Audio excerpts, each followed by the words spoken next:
We had people who consider themselves to be abortion rights activists try to kill Brett Kavanaugh, who is a Supreme Court judge. And yet there wasn't any talk about this in mainstream media because they were focused on January 6th. This is a broader problem that we have in the American public right now. And if we're going to be honest about it, we've got to approach it from all sides of the political spectrum. Well, I not perhaps there wasn't a lot of conversation in the media or publicly about that, but there has been a policy passed to protect the Supreme Court justices. And I think this is something that the people have been asking for, policies to protect these awful mass shootings and policies to protect our children at school. And we've not gotten that, but quickly and right away, the Supreme Court justice gets a policy to protect them. So I think that the American people are quite concerned about how this system works for everybody who's at the top, but nobody who's at the bottom.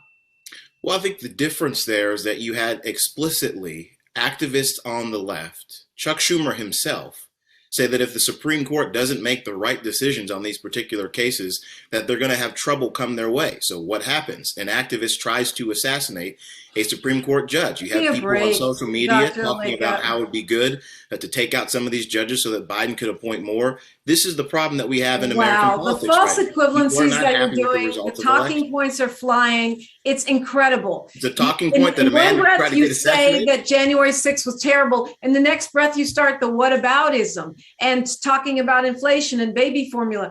Okay, those things are bad. But the fact is, we almost had our government overthrown, and it's not on the same level. It's terrible that a crazy man threatened a Supreme Court justice. But what we're talking about now on January 6th is members of our government, sitting members of Congress, a sitting president advocating for the death of the sitting vice president, trying to stop the certification of a free and fair election. It is such a false equivalency. I don't even know where to start. And then you use the example of violence against abortion activists. That's a situation which is horrible. But certainly we know that through the long history of the debate about a woman's choice over her own body, the majority of the violence has been perpetuated by anti-abortion activists who have attacked doctors, who have attacked women going to clinics to take care of their private business. So something terrible happens from the left, and now you want to wipe away literally decades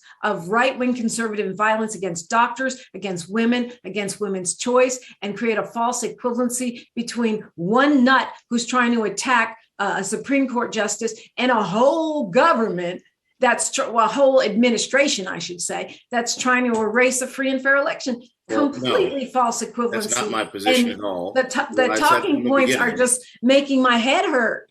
It's not my